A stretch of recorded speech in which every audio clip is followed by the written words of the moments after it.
류현진 선수가 시즌 4승에 도전합니다. 오늘은 내일 모레 있을 템파베이전 함께 프리뷰해보도록 하겠습니다. 네, 24일, 그러니까 일요일이죠. 네, 새벽 5시 10분 트로피카나 필드에서 열리는 템파베이 레이스와의 경기를 앞두고 있는 류현진 선수입니다. 맞습니다. 이제 지난번 등판 28일 보스턴전이었죠. 류현진 선수 특유의 위기관리 능력 정말 기가 막혔습니다. 4.2이닝 동안 무실점을 거뒀는데 이 내용만 보더라도 어떻게 이게 무실점이 가능했지? 라는 정도의 내용이에요. 무사의 2, 3루를 두 번 극복을 했고요.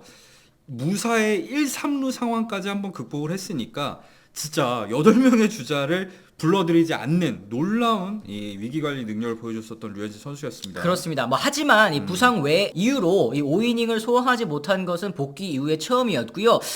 이유가 있었던 이런 교체이기는 했습니다만 다소 좀 경기 내용에 있어서는 아쉬운 부분도 있었던 게 사실인데 이번 등판 그렇기 때문에 류현진 선수에게나 혹은 이제 토론토에게나 굉장히 또 중요한 그런 경기가 되지 않을까 싶습니다. 그렇죠. 이따가도 얘기하겠습니다만 토론토가 지금 와일드카드 이 한 자리를 놓고 정말 치열한 경쟁을 펼치는 상황에서 한 경기 한 경기가 더 중요한 시점인데 류현진 선수가 그 등판을 앞두고 어쨌든 닷새 휴식, 그러니까 이제 복귀한 지 얼마 안 된 시점에서 나흘 휴식 후에 등판이 계속 반복될 경우에는 체력적으로 좀 부담을 느낄 수 있는 상황에서 휴식일 덕분에 하루 더 휴식을 취하고 등판을 가질 수 있게 됐어요. 맞습니다. 요번 맞대결 상대인 템파베이 같은 경우에는요, 이 류현진 선수가 상대해서 통산 정규 시즌 상대 성적입니다. 승패 없이 5경기 24.2이닝 동안 평균 자책점 2.55를 기록하기는 했는데 사실은 이거는 정규 시즌이라고 제가 말씀드린 이유가 있을 것 같아요. 그렇죠. 2020년 그러니까 단축 시즌이었죠. 아메리칸 리그 와일드카드 시리즈 2차전에 나서서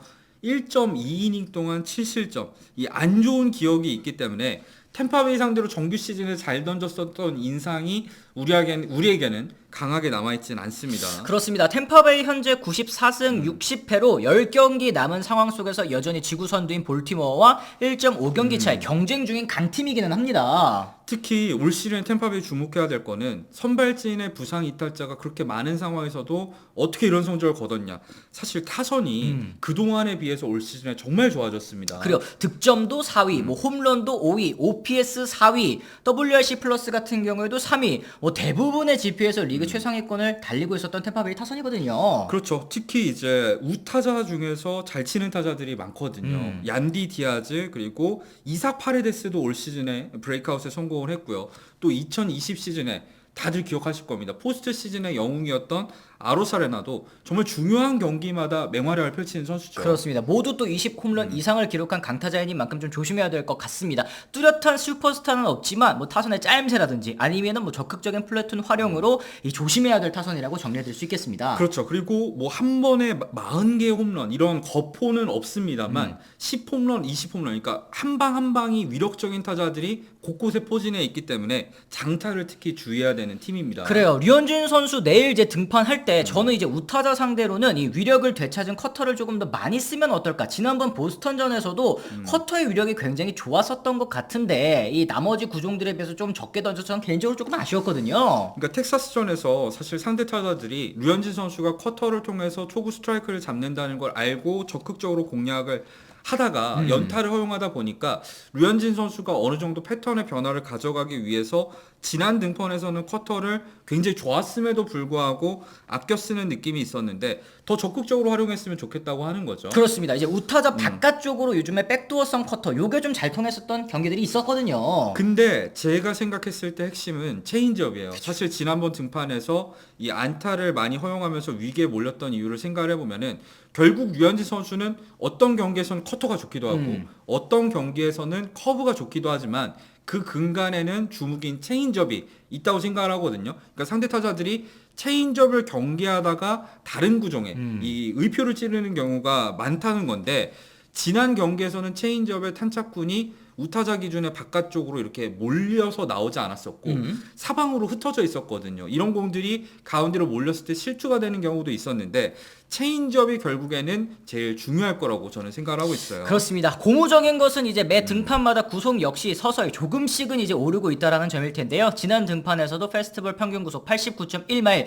시즌 대비해서 0.6마일 정도. 그러니까 이제 킬로미터로 환산하면 1km 정도 네, 네. 오른 모습을 보여줬으니까 이번 등판에서도 이 페스티벌의 위력 한번 좀 기대해 보도록 하겠습니다. 자, 선발 맞대결 상대도 한번 봐야겠죠. 이 잭 리텔인데요. 올 시즌 사실 불펜에서 시작해서 템파베이 레이스로 가서 좀 더 선발로 적극적으로 기용되고 있는 선수라고 할 수 있겠죠. 그렇습니다. 3승 6패 평균 자책점은 4.12. 뭐 이렇게 표면적인 성적만 봤을 때는 뭐 평범해 보일 수 있습니다만 오히려 오프너 포함 선발 투수로 나왔을 때 평균 자책점 3점대로 오히려 불펜으로 나왔을 때보다 좋은 성적을 기록하긴 했더라고요. 특히 9월 들어서는 약간은 감을 찾은 모습이에요. 4경기에서 평균 자책점도 3.33이고 확실히 템파베이 처음 합류했을 때는 긴 이닝을 소화하는데 좀 어려움을 겪었었는데 최근에는 이 효율적인 투구를 통해서 이닝 역시도 꽤 길게 끌고 가는 게 주목할 만한 점입니다. 맞습니다. 토론토 타선이 좀 잘 공략해줘야 될 필요가 있을 것 같고요. 자, 토론토의 상황도 저희가 한번 살펴보도록 하겠습니다. 이 양키스와의 3연전 마지막 경기, 오늘 있었던 경기에서 3대5로 패배하면서 5연승 행진, 결국에는 또 멈춰버리고 말았습니다. 토론토가 결국에는 그래도 이 텍사스 4연전에서 싹쓸이 패배를 당하면서 포스트 시즌 진출 확률이 30%대로 떨어졌었는데 이후에 5연승을 달린 점 굉장히 고무적이죠. 오늘 같은 경우에는 근데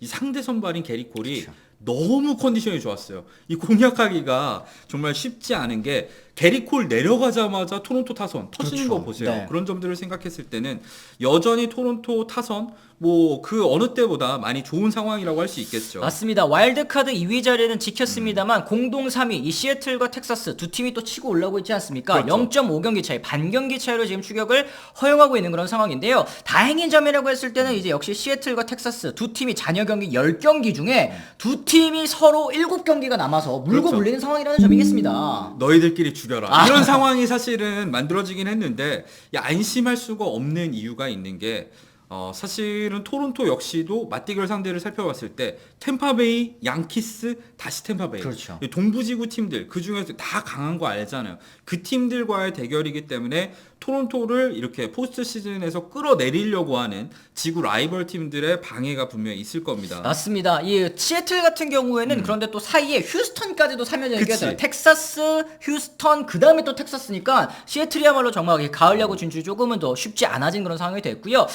만약에 템파베이가 볼티모어를 제치고 뒤집고 지구 우승을 차지하는 게 쉽지 않다라는 것도 어떻게 보면 또 토론토한테는 호재일 수도 있을 것 같아 보입니다. 문제는 이 볼티모어가 연승을 달리다가 살짝 조금 이제 기세가 떨어졌을 때 템파베이 레이스가 쫓아가는 거예요. 그러면은 마지막 시리즈에서도 템파베이 레이스가 시드를 확보하기 위해서 전력을 다한다. 그렇죠. 이러면 토론토 입장에서는 쉽지 않아질 수도 있는 상황이에요. 네, 물론 이 오늘 경기를 패배했음에도 불구하고 이 팬그래프 기준입니다. 가을 야구 진출 확률 76.7%로 텍사스의 68.5% 그리고 시애틀의 64.8%보다는 확실히 토론토가 우위에 있는 상황이긴 한데 남은 경기, 이 남은 일정 10경기 내에서 어떤 일이 벌어질지 모르기 때문에 류현진 선수 사실 이 중에 2경기나 또 등판하지 않겠습니까? 그래서 류현진 선수의 한 경기 한 경기가 굉장히 중요한 거죠.